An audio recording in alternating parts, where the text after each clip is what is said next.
Iran ઇઝરાયલના યુદ્ધની આગ મોરબી સુધી પહોંચી ગઈ છે। મોરબીના સિરામિક ઉદ્યોગમાં પ્રોપેન ગેસનો પુરવઠો આજથી સંપૂર્ણપણે બંધ થઈ ગયો છે, જેના કારણે આગામી 24 થી 48 કલાકમાં મોટાભાગના કારખાના બંધ થઈ જશે, જેના કારણે લાખો લોકોની રોજગારી પર સંકટ ઊભું થયું છે। મોરબીમાં આશરે 600 જેટલા સિરામિક એકમો કાર્યરત છે। આ તમામ એકમોમાં ઇંધણ તરીકે પ્રોપેન ગેસ અને નેચરલ ગેસનો ઉપયોગ થાય છે।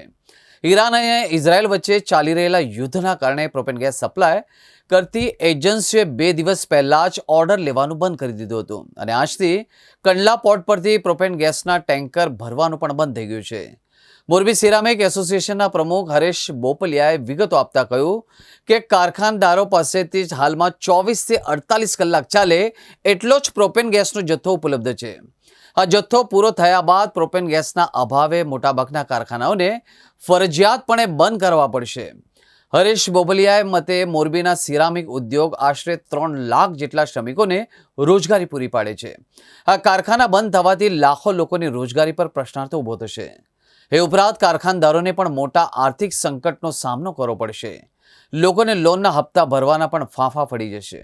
હાલમાં જો સિરામિક ઉદ્યોગની વાત કરીએ તો અત્યારે જે યુદ્ધનો માહોલ સર્જાણો છે અને જે અત્યારે હાલમાં યુદ્ધની પરિસ્થિતિમાં જે નિર્માણ થયું છે, વૈશ્વિક લેવલે જે યુદ્ધ થઈ રહ્યું છે એના હિસાબે જે પ્રોપેન અને નેચરલ ગેસની જે સપ્લાય થઈ રહી છે એમાં અત્યારે વિક્ષેપ ઊભો થયો છે।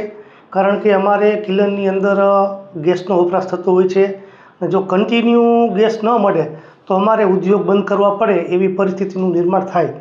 હાલની અંદર જોવા જઈએ તો પ્રોપેન સપ્લાય કરતી કંપની છે તેમની પાસે 2-3 દિવસનો જથ્થો અવેલેબલ છે। 2-3 દિવસ પછી એની પાસે જથ્થો ખલાસ થઈ જાય એવું અમને જાણવા મળી રહ્યું છે। ગુજરાત ગેસ પાસે પણ 10 દિવસની આજુબાજુ જ સપ્લાય થાય એટલો ગેસ હોય એવું અમને અત્યારે જાણવા મળ્યું છે। તો ગેસ સપ્લાય જો ન થઈ શકે તો અમારે ઉદ્યોગ ના છૂટકે બંધ કરવા પડે। ગુજરાત ગેસમાં તાજેતરમાં જે રાજ્ય સરકાર દ્વારા જે 4.5 રૂપિયા જેટલો અંદાજે ભાવ ઘટાડો કરવામાં આવ્યો છે અને પ્રોપેન ગેસમાં અંદાજે 2 રૂપિયા જેટલો ભાવ વધારો કરવામાં આવ્યો છે। તો પહેલા જે ગુજરાત ગેસ અને પ્રોપેન વચ્ચે અંદાજે 8 થી 9 રૂપિયાનો જે ભાવ ફરક રહેતો હતો એના સીવીના કેલ્ક્યુલેશન પ્રમાણે, તો હાલ આપણે અત્યારે જો વાત કરીએ તો અંદાજે 2 રૂપિયા જેવો અત્યારે ફરક રહે છે।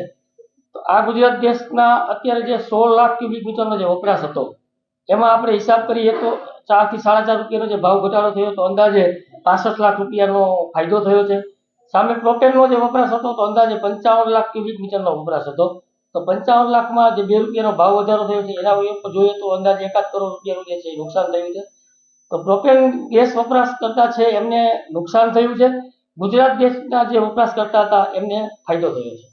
સિરામિક ઉદ્યોગ ઉપર સ્થિતિમાં વાત કરીએ તો અત્યારે જે ગુજરાત ગેસ અને પ્રોપેન બંને પહેલા ગુજરાત ગેસ ઉપર ડિપેન્ડ હતા, પછી સમયાંતરે પ્રોપેન ગેસ સસ્તો પડતો હતો તો પ્રોપેનના ટેન્ક બધાએ સેટઅપ ગોઠવી અને જે ભાવ સસ્તો હોય માર્કેટની અંદર પ્રોપેન અથવા તો ગુજરાત ગેસ, તો બંને ઓપ્શન હતા।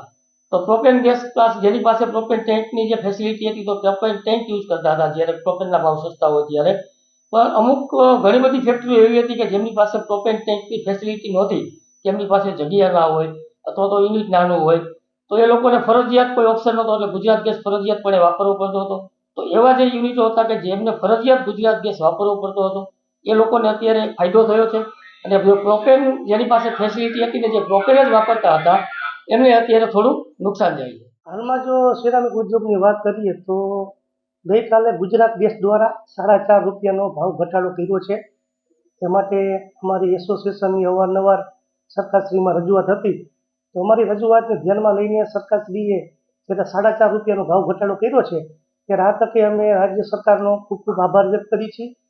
પરંતુ સામે જોવા જઈએ તો જે IOCL, BPCL, એજિસ, રિલાયન્સ આવી જે કંપની જે ગેસ સપ્લાય કરે છે તેને 2.5 રૂપિયાનો ભાવ વધારો કર્યો છે। 2 રૂપિયાનો વધારો કાલે કર્યો હતો અને 50 પૈસાનો ભાવ વધારો 3 દિવસ પહેલાં કરેલો હતો।